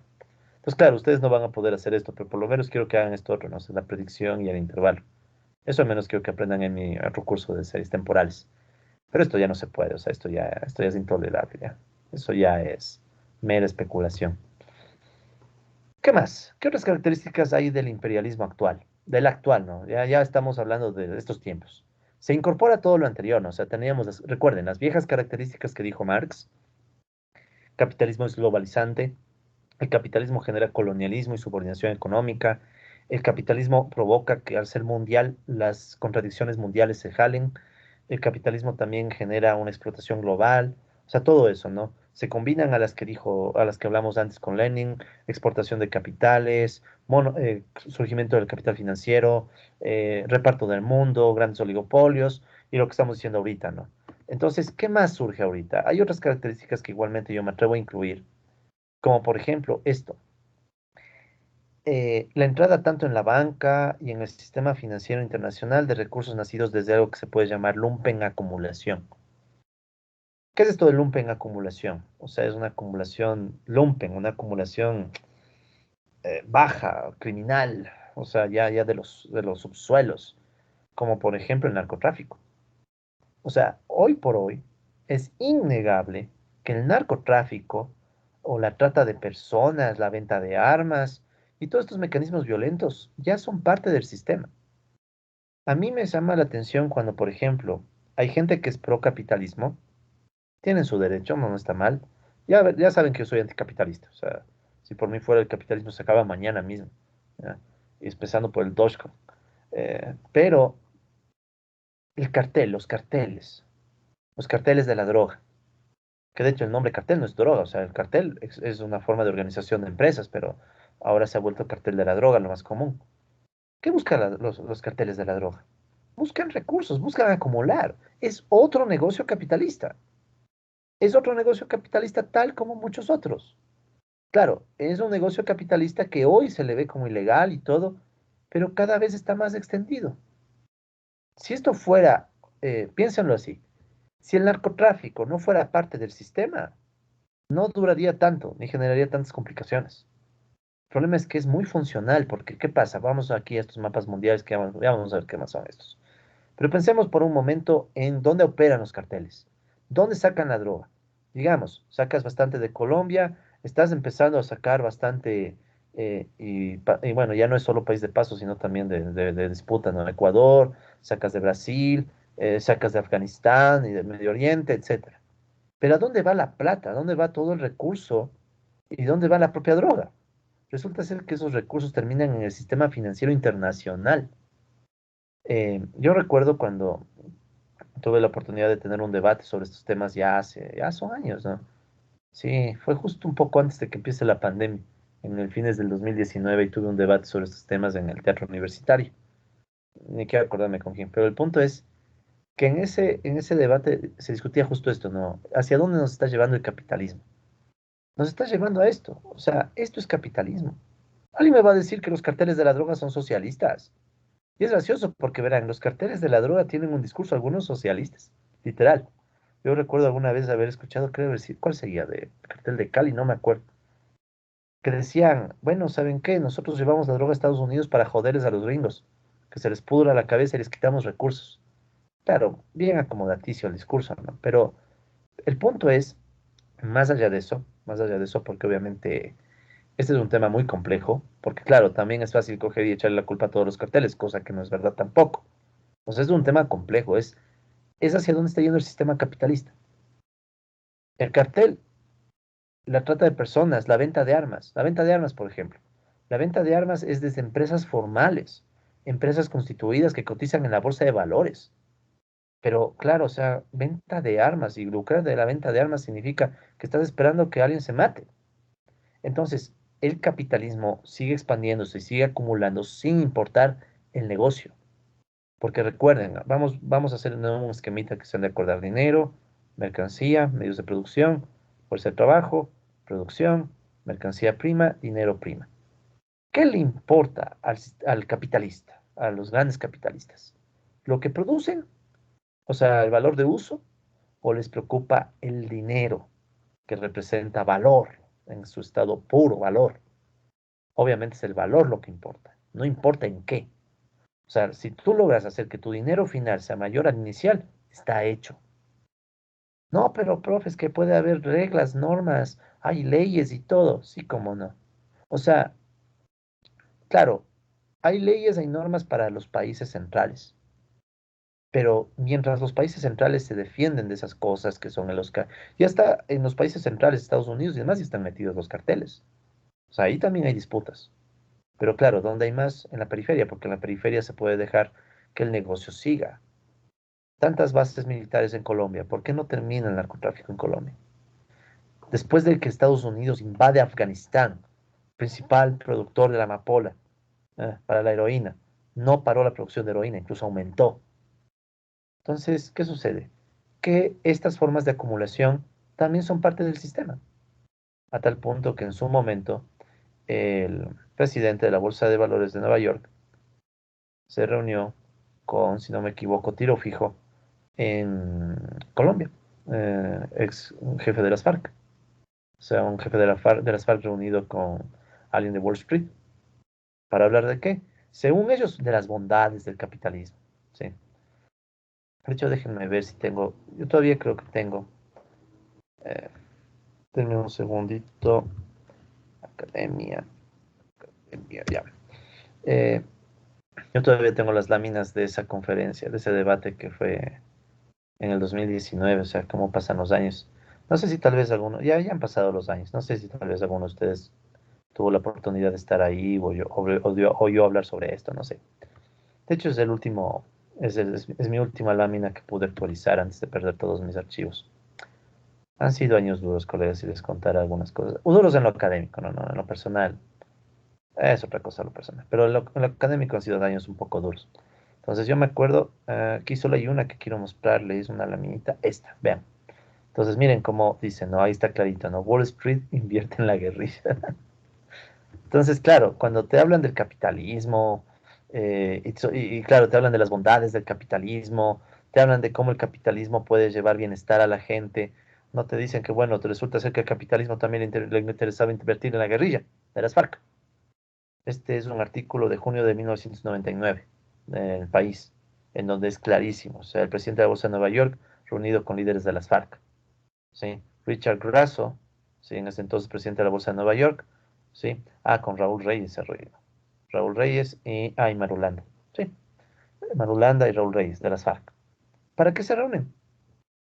No que las FARC socialistas, marxistas, no sé qué. ¿Qué marxistas ni socialistas? Nada. Y la Bolsa de Nueva York peor, obviamente. ¿Qué es esto? Dinero, poder, negocio, narcotráfico. Y es lo mismo en otros ámbitos. O sea, en general, ¿cuál es el punto? Que esa es la dinámica del capitalismo, pero en su versión imperialista, o sea, ya cuando se vuelve a escala global, ¿sí? Entonces, en esencia, ¿qué es lo que nosotros tenemos como parte del capitalismo? Esta lumpen acumulación. Que repito, no, tampoco es que hay que ponerse moralistas y decir es culpa de los malvados carteles, no, es el sistema, o sea, es el sistema que nos está llevando hacia allá. Tarde o temprano esto va a llevarnos a un punto en donde probablemente estas actividades dejen de ser criminales y tendrán que ser aceptadas como normales. pero el problema es que ya han ganado tanto poder que será difícil ver a dónde nos llevan, ¿no? Será difícil. Y bueno, tal vez son más, ¿cómo les diré? En medio de todo, tal vez son más honestos, porque por lo menos sabes a lo que se dedica un cartel, por lo menos sabes. En cambio, claro, el sistema financiero mundial es más callado, ¿no? O sea, los paraísos fiscales, todo el sistema financiero, ¿no? Que se oculta y se calla, ¿sí? Se oculta y se calla cuando resulta ser que recibe dinero de estos mismos carteles, porque son millones de dólares. Déjenme ver si tengo aquí la cifra. No me acuerdo si tengo aquí la cifra. Aquí está. Aquí está la cifra. Debería tener algunas de estas láminas. Ah, sí, soy un desorden, colegas. Les juro que si algún día alguno de ustedes tiene interés en darme una mano para armar y recopilar todo lo que he hecho en mi vida académica, sobre todo estas láminas, sería chévere. Pero bueno, por ejemplo, en 2019 la corporación Rand, que dijo, cada año en Estados Unidos se gastan 150.000 millones de dólares en drogas ilícitas. Se gasta. Entonces, obviamente que eso va para los que venden las drogas. Pero ¿dónde mete 150.000 millones de dólares que resulta ser que es más que todo el PIB del Ecuador? O sea, coge todos los recursos del Ecuador de un año, nos llegamos a 150.000, peor con crisis de coronavirus. ¿A dónde va esa plata? Obviamente que va al sistema financiero. Va a los sistemas financieros, al sistema financiero mundial. Entonces, a los sistemas financieros mundiales realmente les va a interesar detener negocios como la lumpen acumulación a través de carteles, y eso que solo estamos hablando de droga. ¿Qué tal la venta de armas? ¿Qué tal otros mecanismos violentos? No, más bien se benefician. Entonces, otra característica del imperialismo actual. Y a eso sumémosle otra característica, o sea, como pueden ver hay nuevos patrones, ¿no? No tan nuevos, pero son parte del capitalismo actual, o sea, creo que se puede incluso decir que es así, ¿no? Pero bueno, reitero, ¿no? Esta es una interpretación ya más personal que yo hago, ¿no? Pero a partir de ciertos argumentos, ¿no? Entonces este es otro, la globalización desigual. Ya vamos a hablar en las próximas clases de globalización. La globalización significa que los países y las sociedades estamos cada vez más interconectados. Y es verdad, o sea, hay una globalización, pero desigual, donde se están cada vez marcando más las diferencias entre países periféricos y países centrales. El ejemplo más facilito de cómo se puede ver esto, las vacunas del coronavirus. Yo creo que la vacunación contra el coronavirus ha sido el ejemplo más grosero que ha tenido el mundo actual. El imperialismo. No, no, no el imperialismo yanqui, no, no. Ya en serio, el imperialismo como capitalismo mundial, ¿sí? El imperialismo como capitalismo mundial nos ha demostrado cuáles son los países centrales y las poblaciones que merecen vacunas. Obviamente que quienes son primero. Son primero Israel, ¿m? Qué peculiar, ¿no? Europa más o menos, Estados Unidos más o menos, China. Recordarán que China se recuperó rápido del coronavirus, o al menos ese es el mensaje que nos dieron. ¿Desde cuándo estarían vacunando los chinos? ¿Nos van a decir que vacunaron recién? Yo no creo. Claro, de China es un misterio. Vean, China es tan perfecta. O sea, China es el capitalismo cada vez más perfecto que ni tenemos idea de qué pasa en China, siendo más de 1.400 millones de personas ahí. Más también creo. Bueno, pero el caso es que no sabemos qué pasa en China, pero aún así China sale, ¿no? China crece, China avanza. En cambio, ¿cuáles son los que tenemos que recibir las vacunitas a cuenta gota y no tan buenas? La periferia, Latinoamérica. ¿Qué pasa en África? ¿Han oído hablar de cómo está la vacunación en África? O sea, realmente no hay, o sea, así como no hay datos de muertes en África por coronavirus, ¿qué pasa con la vacunación en África? ¿O es que ellos no son seres humanos que también enfrentan la pandemia? Yo he llegado a escuchar argumentos como, no, es que en África no pasa nada porque ellos ya están acostumbrados, tienen otro organismo y todo, o sea, unos argumentos bien jodidos para en vez de reconocer que hay un mundo tan desigual que de África ni siquiera nos preocupamos. De China no sabemos nada porque los chinos son hábiles para manejar información y al que habla además le desaparecen. Así ha pasado en China a veces. Pero en cambio en África no tenemos información simplemente porque no hay recursos ni para generar información. Hay países que yo recuerdo, no me acuerdo qué país, que tenía una sola unidad de cuidados intensivos para enfrentar la pandemia. Pero claro, como es, o sea, si alguien te dice, murieron miles de personas en África por una pandemia, ni sorprende, porque no hace mucho tuvieron que enfrentar el ébola. Pero claro, si te dicen, murieron muchos europeos por la pandemia, qué terrible, ¿no? Qué trágico. Entonces, hoy por hoy, la periferia ¿sí? La periferia del mundo es cada vez más evidente, ¿no? De hecho, permítanme otra vez compartirles. Tengo mucho material con después es que a veces me doy estos saltos, pero solo para mostrarles los datos, ¿no? Verán, denme un segundito. Ah, sí, paréntesis. Les cuento que ya está por salir el librito que les contaba del coronavirus. Cuando esté listo, les he de compartir. Está ya está la editorial, ya está listo. Ya, solo tengo que escoger portada. Entonces, pero hay un dato en particular sobre vacunas que es tenaz. Hay un dato tenaz que les quiero mostrar, que es cómo se distribuye si comparan vacunas con el PIB de los países. Entonces, cuando ustedes hacen esa comparación vacunas contra PIB, ya no es ese título, ya es otro. Ya, lista. A ver, solo quiero mostrarles algo. A ver, acá el carácter sindémico. Ya, entonces quiero mostrarles un grafiquito nomás. Hay unos cuantos gráficos jodidos, ¿no? Pero no quiero dejarles con la pica de qué dirá el libro, ¿no? Para que lo compren al módico precio de $0 y 0 centavos. Hasta para monetizar lo que hago soy un desastre. Pero bueno, que sea por el bien de la humanidad. Bueno, el caso es este. Resulta ser que si uno analiza y pone en un eje las vacunaciones por cada 100.000 habitantes y en otro eje el PIB mundial, esto es al inicio de la vacunación, ¿no? Obviamente que ya después ya se pierde este efecto porque, obvio, se empieza a distribuir mejor la vacuna y todo, pero al inicio, ¿qué pasaba? Déjenme ver, esto es hasta el 28 de abril, hasta el 28 de abril, o sea, al inicio de la vacunación ya mundial, o sea, cuando empiezan a llegar las vacunas a todo el mundo, pero obvio, ahí se veía clarito. Ahorita es más difícil porque ya están llegando vacunas a todo lado, pero vean al inicio cómo era. A mayor PIB, era innegable, a mayor PIB, obvio, mayor vacunación. No hay nada que hacer. ¿Cuáles son los países más jodidos? Zambia, eh, Nigeria, bueno, que este cuál sería, debe ser Nigeria, supongo. eh, Malawi, Togo, Mozambique. ¿Y quiénes tienes primeritos? Luxemburgo, Estados Unidos, ¿cuál sería Mac? Mónaco, no creo. Pero bueno, básicamente tiene a Israel. Y claro, nosotros creo que estamos, ¿dónde estamos? Vamos a estar por la mitad por ahí. Pero esto es escala logarítmica, por si acaso, ¿no? O sea, la mitad ya ha quitado el logaritmo. Saben que el logaritmo, o sea, en realidad estaría por acá. Entonces la mitad es por aquí, mientras que los países que están aquí en la gráfica en realidad están arribota, sino que es escala logarítmica para que se pueda ver. Pero ¿cuál es el punto? El punto es que ya la propia vacunación mostraba que teníamos países claramente centrales y periféricos. O sea, quien se atreve a argumentar que hoy por hoy no existe la diferencia centro-periferia, para mí está mintiendo, porque es clarísima la diferencia. O sea, es clarísimo que hay regiones del mundo que realmente, claro que hay casos excepcionales que están votados, pero en general, eh, a mayor ingreso puede sobrevivir mejor. Es obvio, ¿no? Al menos para los que vivimos del lado pobre del charco, es obvio, ¿no? O sea, sabemos que hay una desigualdad enorme en el mundo y esa desigualdad se acentúa en estos tiempos, peor con pandemia. Y claro, también hay subniveles, porque para colmo de males, por ejemplo, el Ecuador. El Ecuador no es solo periferia mundial, somos periferia latinoamericana. Compara Ecuador con Brasil, o con Argentina, o con México.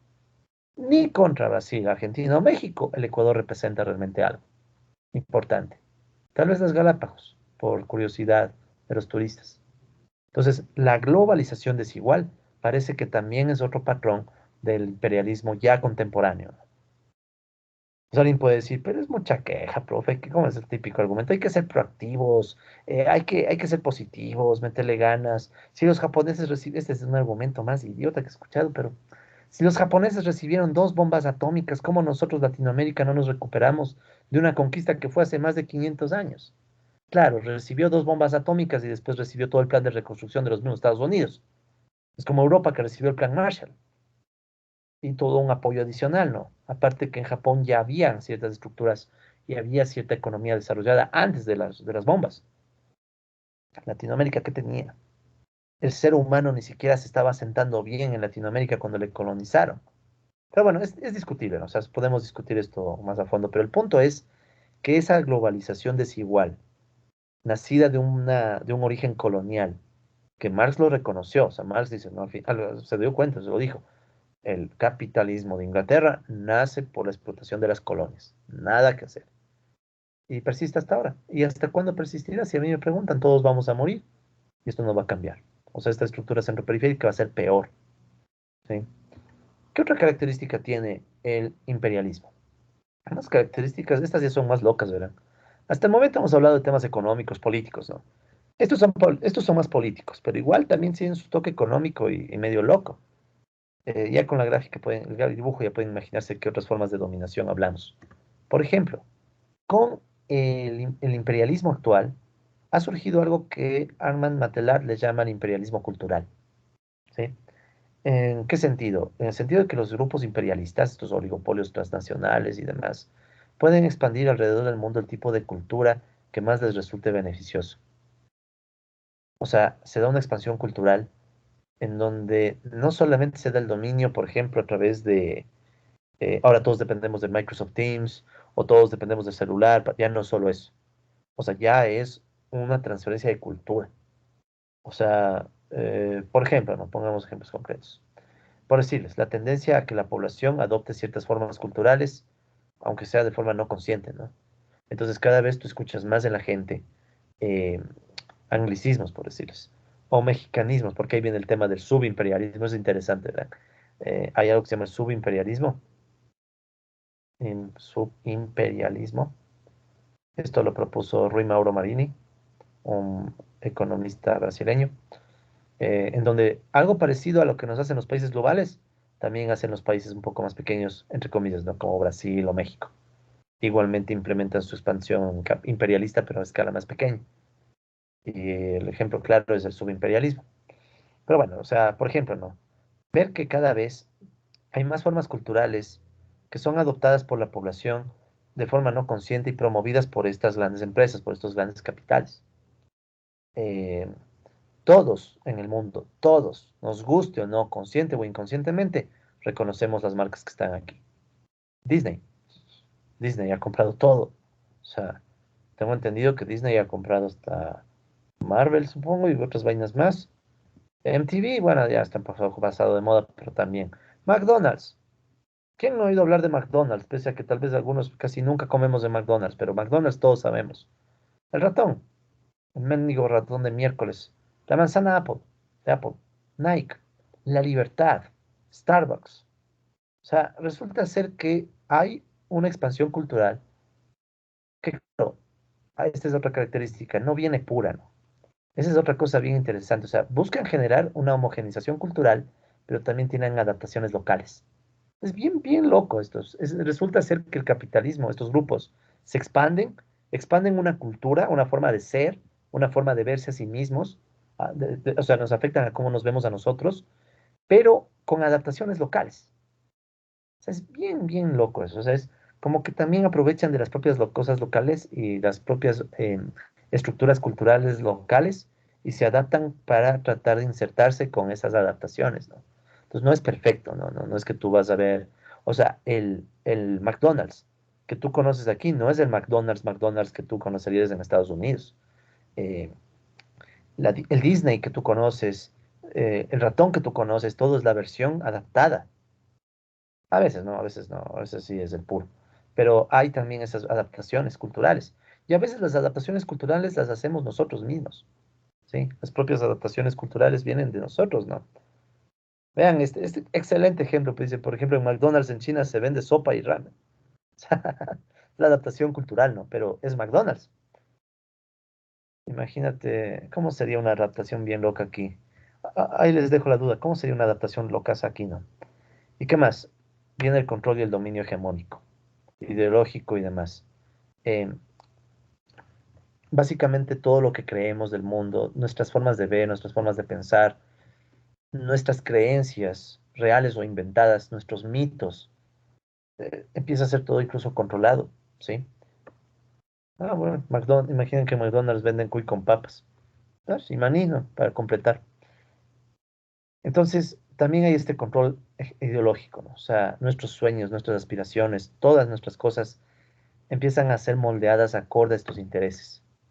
Entonces ya se complica más la historia, ¿no? Porque es como que, o sea, no solo es una homogenización cultural, o sea, no solo que te venden la misma producto, la misma marca y todo, sino que te moldean y hasta tus propias aspiraciones pueden ser resultado de ese proceso de dominio y de control, ¿sí?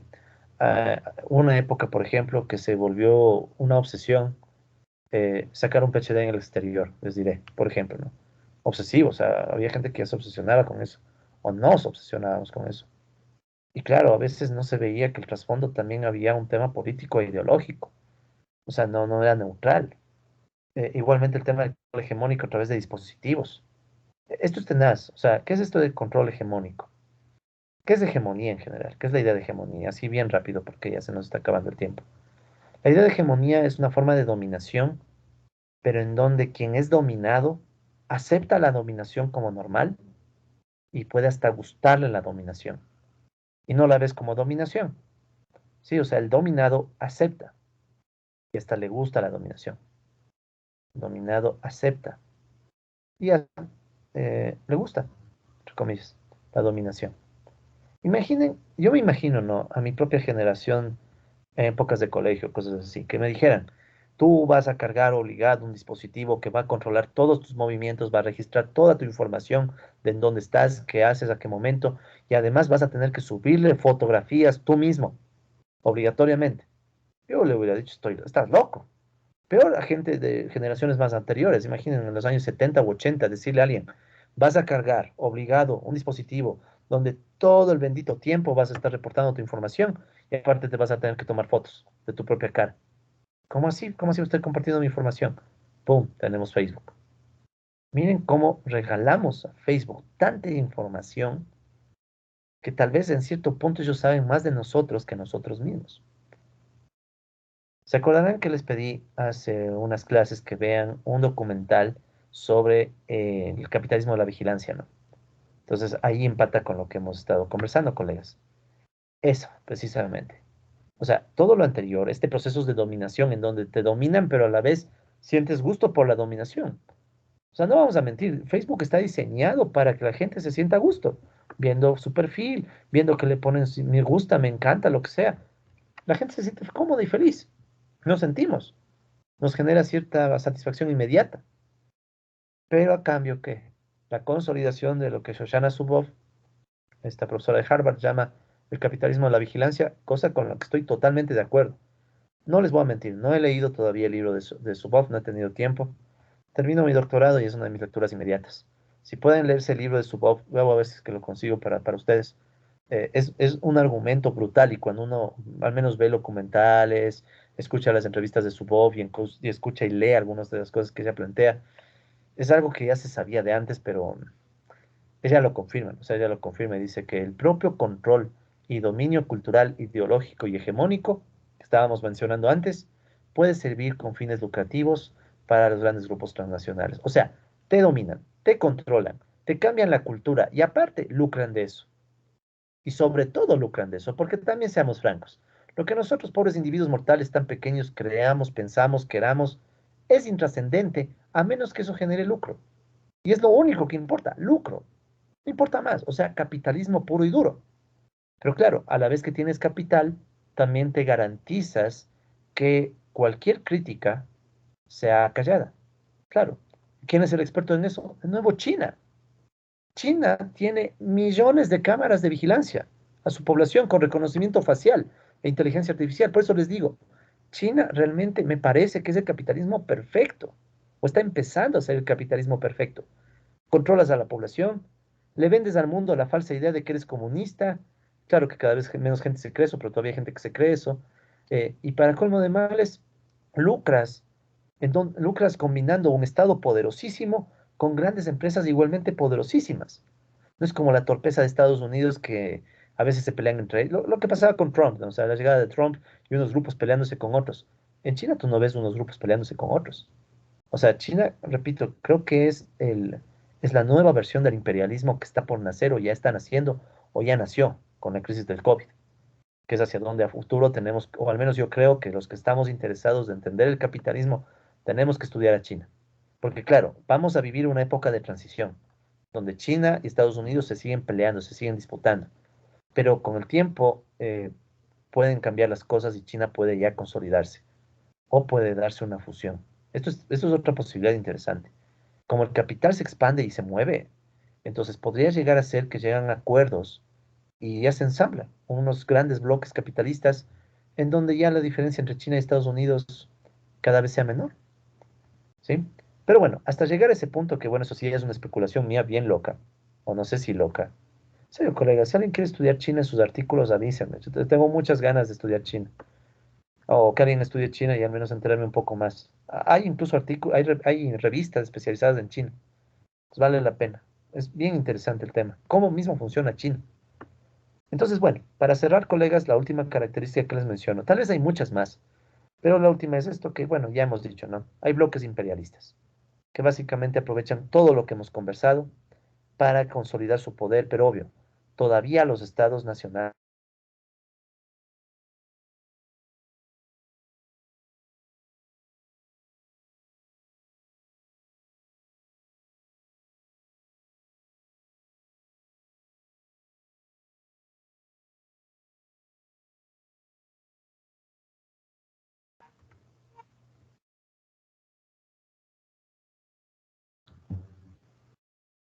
Vaya, de tanto hablar en contra del imperialismo, ya vieron lo que pasa.